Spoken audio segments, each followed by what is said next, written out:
So guys, about last week, it was a successful journey sa kabilang section. So, nag-enjoy ako.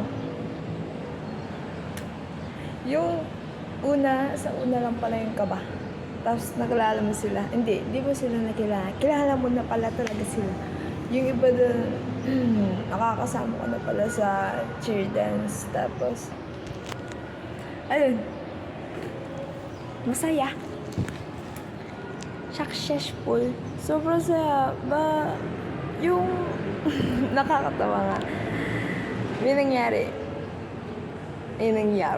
What happened?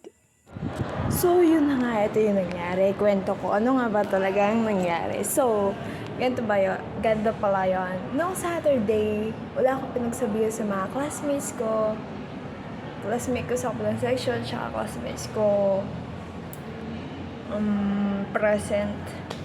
Today is Saturday. Again, today is Saturday. Means makakasama ko na naman yun sa kabilang section. Nalamata ako. Nandito nga pala ako. Sa labas. Window.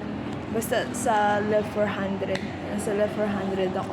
So, yun nga guys. New haircut. Share ko lang. Flex ko lang.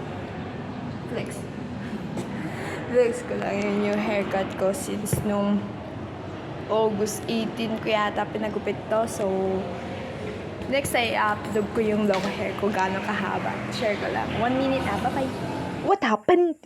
Ito, part 2. Part 3 na pala, part 3. So, yun na nga. Ito yung nangyari kasi, di ba sinabi ko, walang nakakalam sa mga kaklase ko.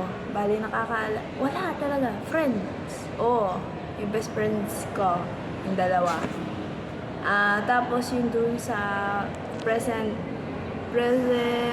section ko, sinabi ko lang, baka lumipat ako. Di pa ako sure kung lilipat ako. Hindi ko sinabi. Tapos yun nandun na nga ako sa room. So, may nagkaklase pa kasi, di ba? May nagkaklase.